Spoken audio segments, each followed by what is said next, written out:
Good morning, this is Ms. Billerbeck, and look what I got in the mail. A whole bunch of colors. Thank you, Amazon. So now we can have more colorful lessons. And today we were talking about 13.3, volumes and surface areas of composite solids. So they're also bringing in some conversions. So we'll talk about that a bit too with this example. So we've already seen a triangular prism. So let's look at how we might solve this. So we know that with volume, we have the volume equals base area times the height of the prism. So we'll make it like that, height of the prism. Okay, so first we need to find out what this base area is. So the base area is going to be 1/2, and let's call that one the base, and this is the height of the triangle. So base of the triangle times the height of the triangle. So there's our height of the triangle right there. All right, so we have base equals, and we have 1/2. We have 2.1 centimeters times 2.8 centimeters. Now at this point, we can see, oh, 1/2 of 2.8 is really easy. So let's do that. That means if we divide this by 2, that's 1. And we divide this by 2, that's 4. So we can easily just simplify this. So we can do some easier multiplication and make that 1.4 centimeters because we took 1/2 of that one. The commutative property of multiplication says we don't just have to do this times this and then this times that. We could do this times this and then times that because it's multiplication. All right, so let's do old-fashioned multiplication using my dry erase calculator. Okay, so we multiply, and 4 times 1 is 4, and 4 times 2 is 8, and then 1 times 1 is 1, and 1 times 2 is 2. So then we have 4, 9, 2. And we're going to go over 2 places with the decimal. So the decimal is going to go here. So then this equals 2.94. So that's a little, sorry, I ran out of room there. We'll do this again. We're doing a lot of decimals, so we'll do more of that. But just remember, if we have to move over one place to get to this decimal, one place to this decimal, then we move 2 places to move to that decimal. So that's 2.94 centimeters squared. So we're going to put 2.94 centimeters squared here, and then we look at the height of the prism. Well, this is the height of the prism right there. So see how I have the base here, and I kind of expand it that way. So the height of the prism is 3.9 centimeters. Okay, so now we go back using the dry erase calculator, and I'll make it really big so you can see it better.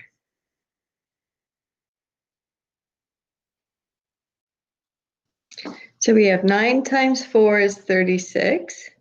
9 times 9 is 81, plus 3 is 4, with an 8 here. 9 times 2 is 18, plus 8 is 26. Put a little 0 here. 3 times 4 is 12. That's now a 1. 3 times 9 is 27, plus 1 is 28. Make that a 2. 3 times 2 is 6, plus 2 is 8. So now we add. So we have 6, 6, this is 14, and that's 17. Whoops, what am I doing? That is not 17. Silly me. Okay, so 14, carry the 1, that's 11.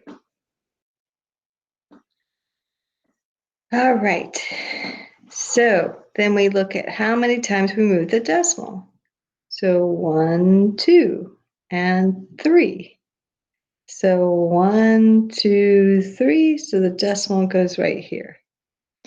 So our volume for this figure is 11.466 centimeters cubed. All right, so I'm going to erase my dry erase calculators.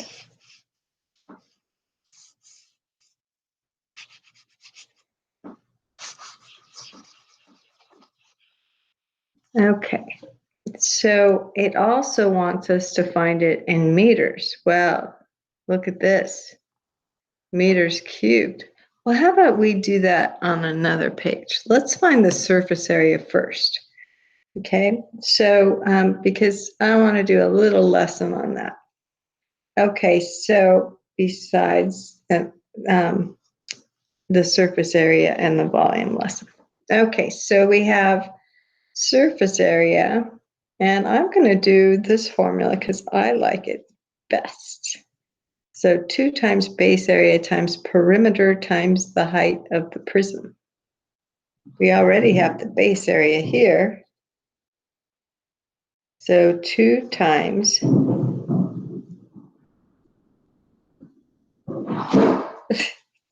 sorry about that. My cats are going crazy today. I think they're having quarantine mania. So, yes, you guys are being crazy. Okay, so then we have 2.1 plus 2.8 plus 3.5, and then the height of the triangle is 3.9. All right, so let's use the little dry erase calculator to practice adding decimals. So remember, we line them up.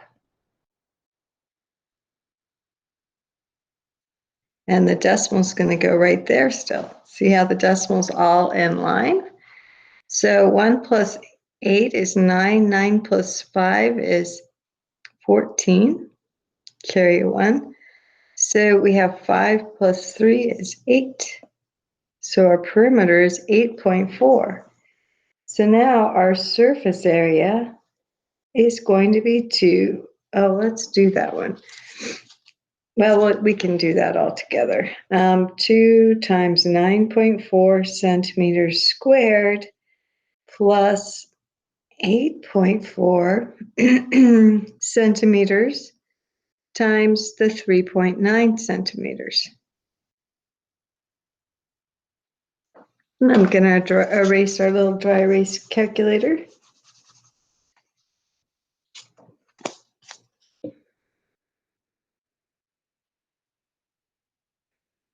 All right, so I'm going to do this one in my head. Oh, wait, I can't do that one in my head. That's a little harder. Okay, but this one I can do in my head. So 2 times 4 is 8. 2 times 9 is 18. Carry 1 is 5. And we have 5.88 centimeters squared. This one, okay, we're going to do a dry erase calculator and a different dry erase because I'm running out of room. Okay, so this particular one, we have 8.4 times 3.9. We multiply, we have 9 times 4 is 36. 8 times 9, 72, plus 3 is 75. Then 3 times 4 is 12. 3 times 8 is 24, plus 1 is 5. Then we add this, we have 6, 7, 12, 3. We're moving the decimal over 2 spots. Boom, there we go. So we have plus 32.76 centimeters squared. So when we add that up, we can just put the 5.88 here to make it easy to add. And we have 14, carry 1, 16, carry 1, 8, 3. So our surface area is 38.64 centimeters squared. All right, so we can get through these decimals, believe it or not. All right, so that's what we would get. So let's transfer that to this. We had volume was 11.466 centimeters cubed, and surface area is 38.64 centimeters squared. All right, and we had a conversion out there. We want to convert it to meters. So we have 1 meter cubed equals 1,000,000, that's a lot, of centimeters cubed. So if I were to divide this by this, well, say if I divide one, let's see, oops, I want to do it the other way. Because we've got to create a conversion here that works for us. Okay, so if I go and I do this,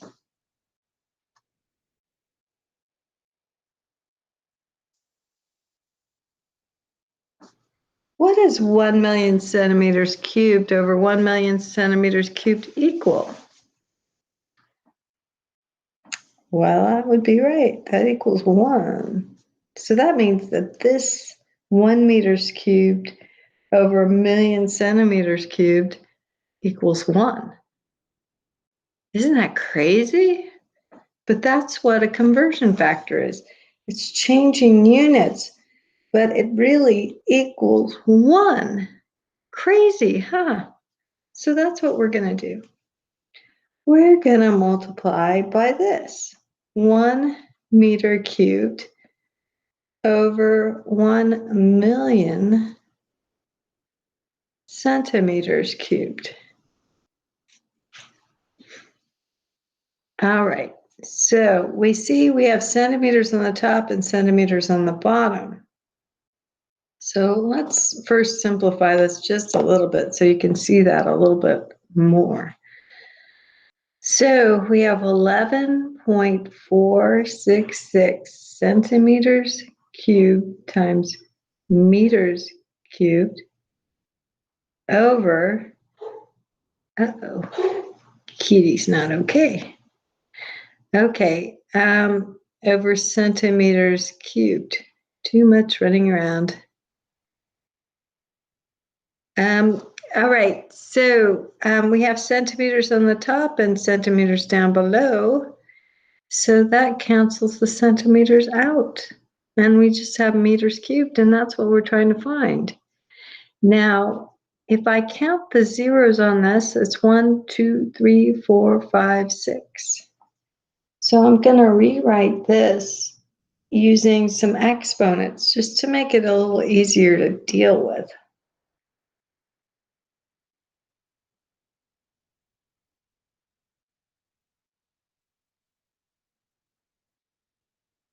Okay, so believe it or not, 10 to the 6th is 1,000,000. So now you have a cool way of saying $1,000,000. You can say, I've got 10 to the 6 bucks, and that means you got $1,000,000, okay? All right, so if I want 10 to the 6 on top, then all I have to do is give it a negative exponent. This is way above the 7th grade pay grade, by the way, but I'm just teaching it to you because for some reason they decided to teach you how to convert with these numbers when it's really not the appropriate thing to do right now. But I'm going to honor their lesson. All right, so we have 10 to the 6th, but this is not scientific notation, which is probably where they want you to go. So to do scientific notation, we need to move that decimal over one spot. Okay, but to do that, to move that decimal over one spot, I'm going to have to divide by 10. So if I want to get this into scientific notation, I'm going to divide by 10. But if I divide by 10, I better multiply by 10. And you're probably wondering, why, Miss Fillerbeck? So if I have 10 on the top and 10 on the bottom, what does that equal? That's right, 1. I haven't done anything to this equation.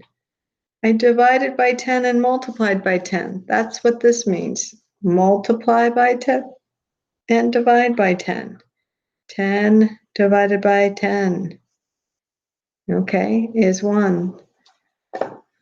So if this is 10 to the 1st, because I don't usually write that exponent, then we have a way to put this in the scientific notation. And you'll need to know this for 8th grade. So maybe what you're doing now is it's your first quick glimpse of scientific notation. So don't worry, just absorb, take 3 deep breaths. Okay. And so when we divide this by 10, we end up getting 1.466. And then if we add these together, what's negative 6 minus 1? That'd be negative 5. So we have 10 to the negative 5 meters cubed.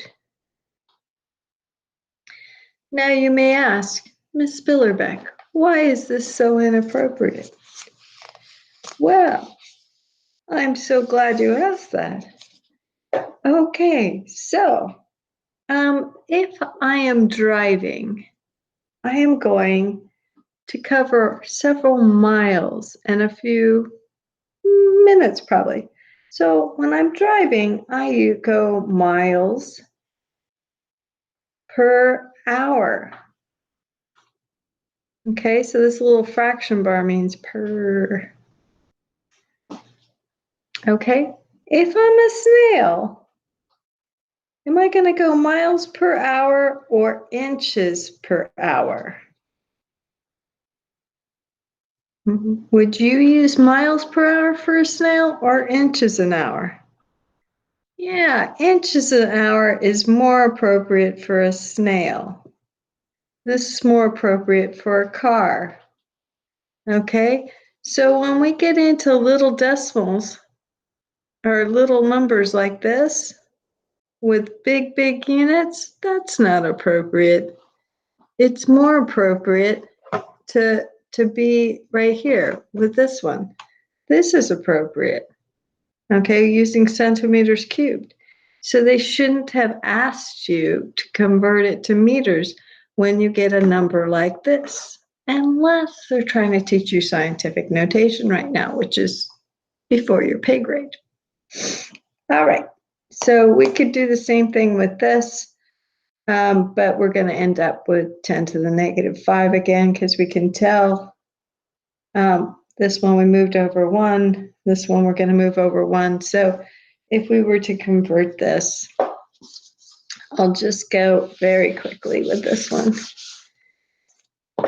So if we have 1 meter cubed over 10 to the 6 centimeters cubed, that's just going to be 3.864. Times 10 to the negative 5. Can't forget that. Meters cubed, because it's just, this number didn't really change. We just moved the decimal over 1. So see how this number didn't really change? It just moved the decimal over 1, and then it became 10 to the negative 5. So this is going to have the same pattern. All right, so there you have it. I showed you it. I am not testing you on that because I don't believe it's your time to know that. Okay, so given a right pentagonal prism, so this is the right pentagonal prism. So see the right angle here and the right angle here and the right angle here. And then the green one is the other base because there's two bases. Okay, so we want to find the perimeter. Hey, let's use another color now that I have all these colors. All right, so our perimeter, so we have 8 here plus 15 plus 25 plus, and this back one is 17, and then we have another 25. And these are in inches. So if we do fast math, we see 8 plus 17 is 25. 25 plus 25 is 50, plus 25 is 75, plus 15 is 90 inches. That was quick. So we got 90 inches right here.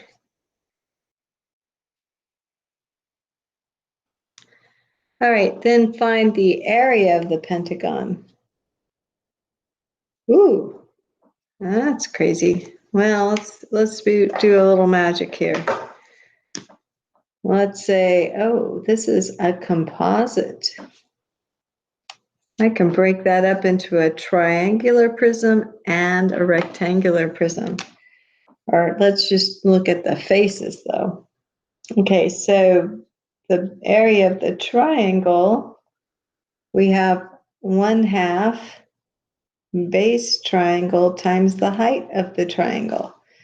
So the base, the area of that triangle is 1/2, and we have 15 times the height, which is 8. So 1/2 of 8 is 4. 4 times 15 is 60 inches squared. Okay, base of the rectangle, the area of the rectangle, that's going to be base times height, which is 25 times 17. So let's use the dry erase calculator really fast. So 7 times 5 is 35. 7 times 2 is 14, plus 3 is 17. And then we have 5, 2, and then we have 425. So the the area of the rectangle, base area, is 425 inches squared. Okay, so if we add both of them together,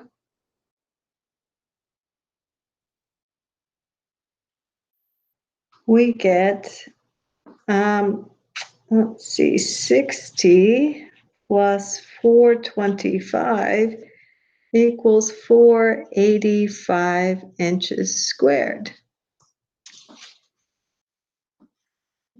Okay. So now we know the pentagon by treating it like a composite shape by breaking it into a triangle and a rectangle. We now know that it's 485.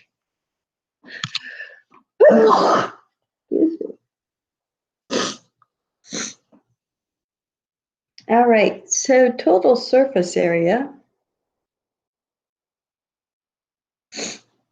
then is going to be 2 base area plus the perimeter times the height. So we have 2 of these.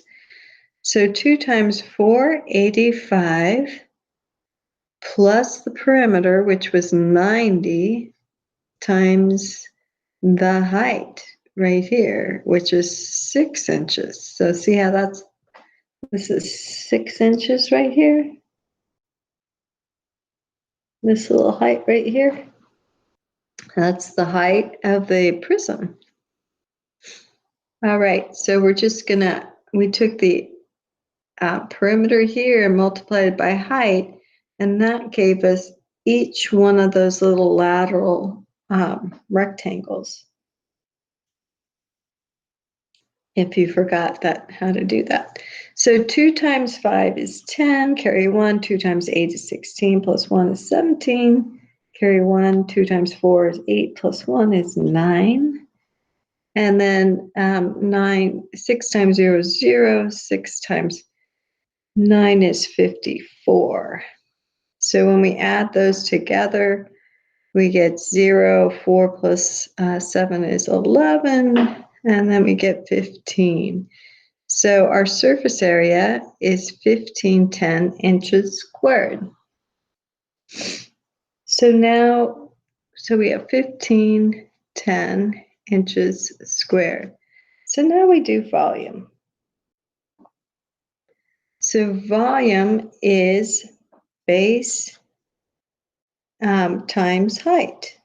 So we have the base area of the pentagon was 485 times the height, which is 6. So 6 times 5 is 30, carry a 3.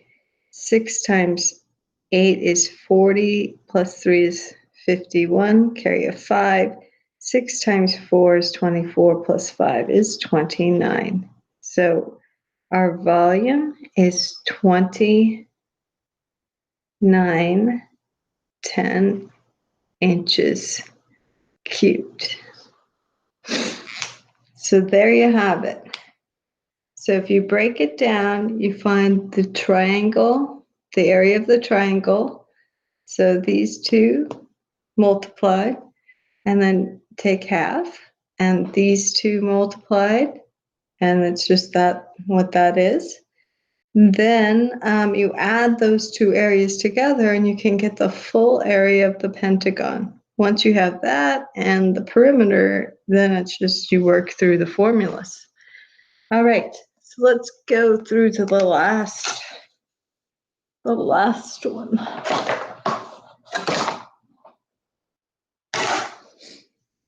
All right, so this one,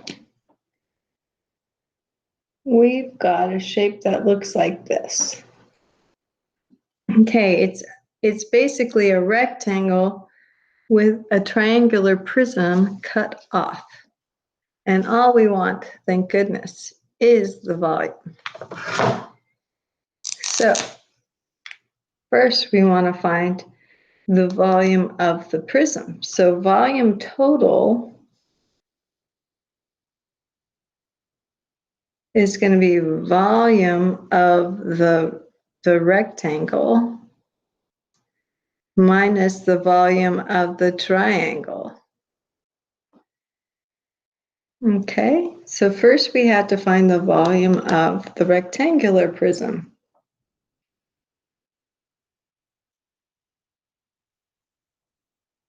So that's going to be base of the rectangle times the height. And the height's the same for both of them. So we have this one here. So let's see. Our height here is 18 and the base is 25.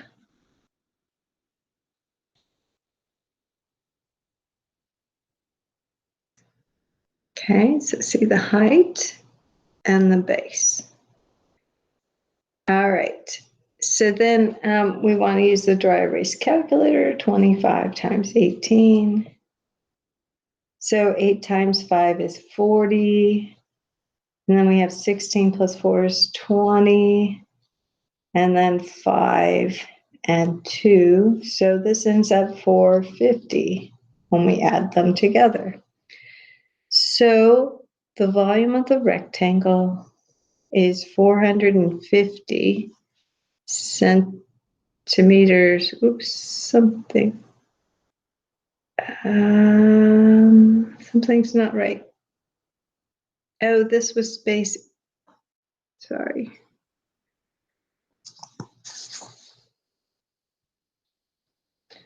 Whoops.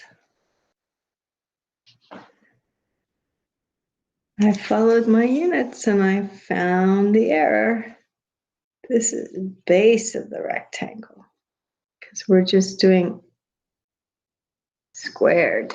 Okay. So this is the base of the rectangle. All right, and the height of the rectangle.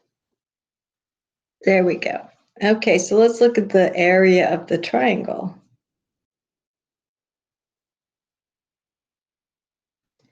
Okay, so if we look carefully, we see that this is 15 and this is 25. So 25 minus 15 gives us 10. So we know that the cutoff section is 10. So, and we have a right angle here, so one's base, one's height. So for the triangle, we have half times 10 centimeters. And then the other side of the triangle is 8 centimeters. So half of 8 is 4. 4 times 10 is 40 centimeters squared. So if we're looking for this base area, so the full base area of our composite would then be the base of the rectangle minus the base of the triangle. Okay, so we have 450 minus 40 is 410 centimeters squared. So now we can find the volume of the full thing because now we have the base area of the full thing and we just have to multiply by the height of the prism. So we have 410 centimeters squared times 30 centimeters. So our volume then equals, so 3 times 0 is 0, 3 times 1 is 3, and 3 times 4 is 12, and then we add that other 0. So we have 12,300 centimeters cubed. And that is how you find the volume of a composite shape when you're subtracting a section of it. All right, this was a long video. I hope you hung in there and have a great day. Bye.